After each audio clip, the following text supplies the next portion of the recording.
Now, wrapping up with Hollywood, President Trump has also established a special commission for Hollywood that is led by John Voight, Mel Gibson, and Sylvester Stallone. I suspect that if you haven't already been drafted, you'll be drafted shortly to join this commission or at least advise this commission. What do you think his goals? What does he hope to achieve in the It's a short? good question, and I'm always at the behest of the president. I believe in what he's doing so much, and have such respect for him, and especially all the stuff he's been through has been insane. And to have that sort of metal about him, get shot in the ear, and then stand up and say, "Fight, fight, fight." That was the end. It was over right then. Making man of history. He really is. I mean, It's he's here unbelievable. now, but you just know that we are living in an era that is going to be named after him, the Oh, the Trump Golden Age. 100%. And I can't wait for it. I mean, on election night, I was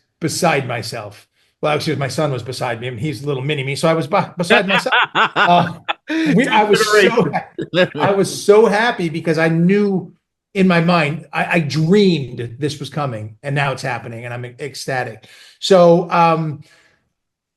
well, I even forgot the question. I'm so sorry. It seems to me that president is trying to. I mean, we Oh, conservatives have known for ages that Hollywood is terribly biased for the most part, not completely, but for the most part.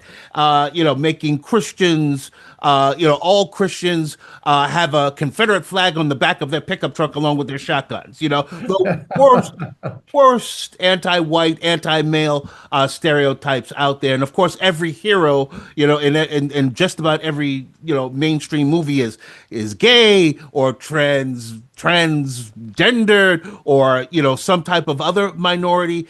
And look, I don't mind. I'm not saying you cannot make films where they're the hero, but you should not make films exclusively where they're the hero and then the villains are Christians or conservatives of some sort. And I think Trump is with this commission is trying to again reshape the imbalance that currently exists. just by naming those three gentlemen, Sylvester Stallone, John Voight, Mel Gibson, by naming them ambassadors, he's made the message clear, which is I got eyes in there. I'm watching for the stuff you guys do.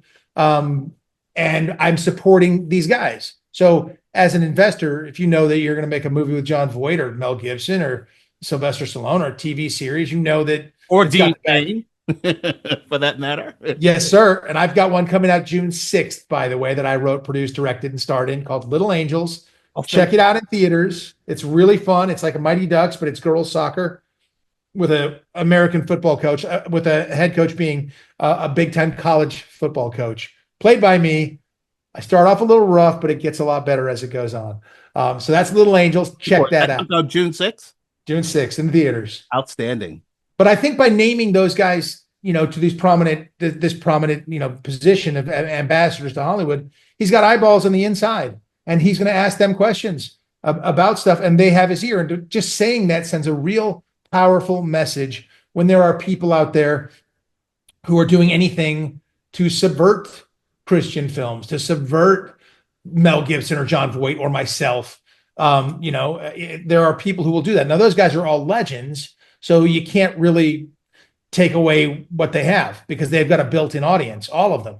And that's wonderful. I have somewhat of a built-in audience as well. And I imagine there's been things that I've been blacklisted from and, taken off. He's nope, not going to even hear about him. I'm sure there's plenty of that. Hopefully that stuff is going away. And maybe by appointing these gentlemen to these ambassador positions, he's helping to straighten that out. I hope and I pray that's the case because, like I said, I'd work with Sean Penn in a heartbeat. I'd work with Robert, Robert De Niro, Robert De Niro, even though he walks out at the Tonys and just says "F Trump" and he gets a standing ovation.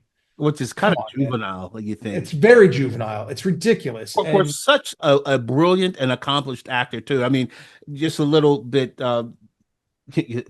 close the circle. My organization, the Congress of Racial Equality, back in the '90s, we honored Robert De Niro, and Martin Scorsese was there as well. And he's a terrific guy in person. He really is actually David, a really great guy, but he suffers from the TDS, Trump derangement syndrome. Yes, You bring him badly. up, and his hair stand on end, and he just loses it, and it's really unfortunate because like I said, he's a great guy, and he has, of course, a historic career. Let me ask you this one, and this is putting you on the spot. If you don't want to answer it, it's fine. False. I'm going to say false right now. Right now. I No, deny everything, Nigel.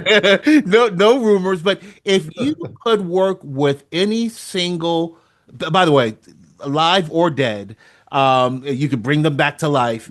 If you could work with any single actor or actress, who would it be and why?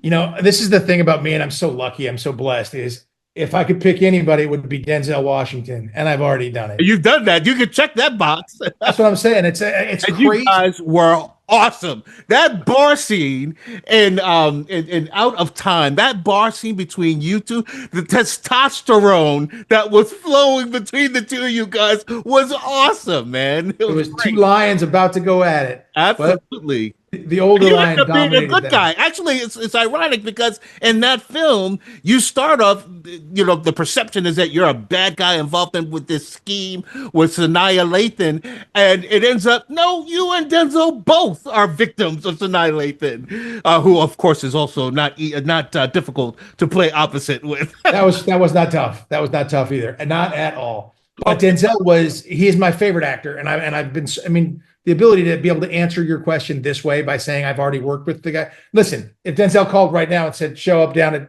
so and so or get on a plane, come do, I would do it in a heartbeat because I think he's the greatest actor of this whole generation. I love the work he's done. I tried to shut my mouth and learn as much as possible from him, and I just loved it. There are lots of other people I'd like to work with in some way, shape, or form. I don't have a list because I've already checked that off my list. I wouldn't mind having to go on be in a film with Gal Gadot and maybe kiss her. Ah, It's just for the film's sake, well, I would of do course, that. but for Yes, dramatic realism, of course. exactly. Oh, no other reason, of Realism, course. baby. Yes, that's it. Well, But there are so many great filmmakers and people, and like I said, I feel like I'm at the beginning of my career, so I really feel that way. I'm enjoying making a lot of movies right now. The one that I directed, the first one that I did everything for, Little Angels, is June 6th. But right behind that, I'm shooting other projects that I wrote and produced or directing, or all three, or I've got 3 or 4 more projects this year. So, Trump getting in office has, I don't think that was the cause of it, but it's a great you're generating. cookie cake, if you Absolutely. will. Yeah, Yeah. absolutely. So Well, you've already answered this question, but I'm going to ask it again because I think for my viewers, for those that are conservatives and have the actors drive and actresses drive, many of them are probably terrified to even think about getting into film because it tends to be dominated by those who are left of center. What advice do you give a Christian, a conservative that wants to get into acting, wants to be the next generation's Dean Cain? well, number one is never compromise your values, because you're going to have opportunities to do that.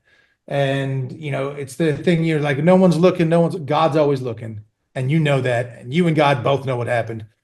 So never compromise your values to get ahead. And you hear stories, endless stories, especially the young folks coming into Hollywood, men and women. You're coming in, you want to get in this place, and you get to be around people who are famous. And you're like, whatever, I want to be able to be there. I want to be so and so. I want to be hanging out. I want to get invited to the Diddy White Party. No, you Right. don't. No, you don't. No, you don't. And there are people And like that. if you go, you want to go with your wife and leave early, like Denzel Washington did, and several. That's absolutely the way to go.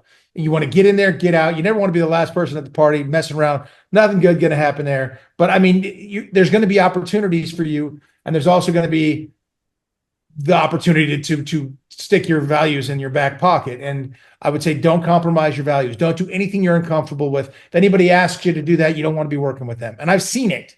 I've seen it firsthand. Sure. I saw what's his name, Harvey Weinstein incident almost take place. Wow. But on the other end of it was me, and all of a sudden that's not going to take place. Okay. So That's Superman had to step in. Well, let's just say I was there and he chose not to step in. That is really, really good to hear, and really a fantastic year, and a great message. And I can't think of a better message to end this fantastic interview on. Dean, my friend, I will see you at the next NRA meeting. Hopefully before that, so we can go out and have a drink together, get a beer or something like that, and not have the testosterone flying like you did with Denzel Washington and Out of We Time. don't need that kind of heat, baby. We don't need that kind of heat. Well, bless you, man, and bless everything that you're doing. And thank you for being on the Niger NS Presents the Trump Revolution television program. We'll see you again soon. And, folks, that ends this segment. Thank you, as always, for joining us for this special broadcast with Dean Cain. And as a civil rights icon, who also happened to be my father, Roy Ennis, may he rest in peace, says, approach life, and I think Dean would agree with this 110%, with TLC. And while we like tender love and care, that's not what Roy Ennis meant. When he said TLC, he means truth, logic, and courage. May peace be with you. God bless. Dean, take care. God bless you, my friend.